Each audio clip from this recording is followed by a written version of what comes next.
Water, water everywhere, nor any drop to drink is rightly written by Astrid Coleridge, which means despite of being surrounded by something, you cannot benefit from it.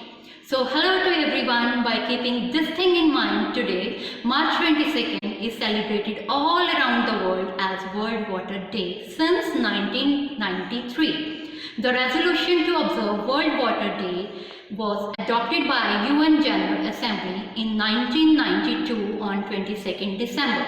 So we are now in 2021. So the theme for today is valuing water. As its name suggests, we have to value water because it's really very precious. Water has enormous and complex values for our household, health, food, culture, etc. If we overlook any of these values, we risk mismanaging this finite and irreplaceable resource. On the occasion of World Water Day, we are going to discuss 5 oceans of the world. So let's locate these oceans on the map. So the first ocean is Pacific Ocean. First ocean is Pacific Ocean. And the second one is Atlantic Ocean. Name of the second ocean is Atlantic Ocean. Third one is Indian Ocean. Fourth one is Southern Ocean. Fourth one is Southern Ocean. And the fifth one is Arctic Ocean. So these are the 5 oceans of the world.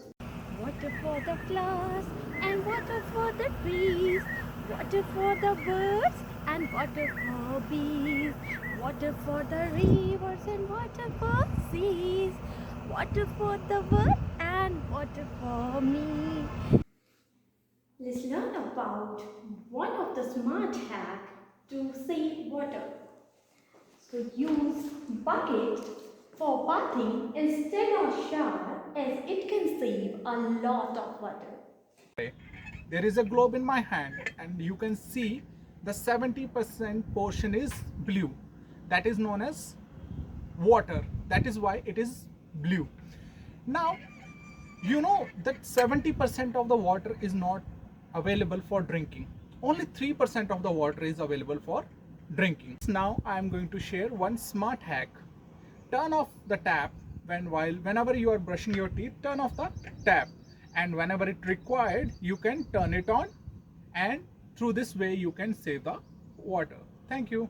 I will share one smart hack to save water. There should be no leakage in toilet and bathroom. If it is so, then fix it immediately to save water. Smart hack how we can save our water. So as just like that, we people are using buckets for bathing in our home rather than using showers. So just like that, I think we all are having vehicles in our home. So I think we should go for dry wash rather than washing them properly. So I think we should go for dry wash. In this way we can save our water. So rather than having those pipes and pressures, so we can use buckets and some clothing items, so that we can use that thing for dry wash. Thank you. Let's take an oath. We take a pledge. We take a pledge To conserve water. to conserve water And to use water. and to use water Wisely. wisely. We consume water. We consume water Judiciously. judiciously And not waste. and not waste Even a single drop of water. even a single drop of water. It's our planet. It's our planet And only and only we can save it. we can save it.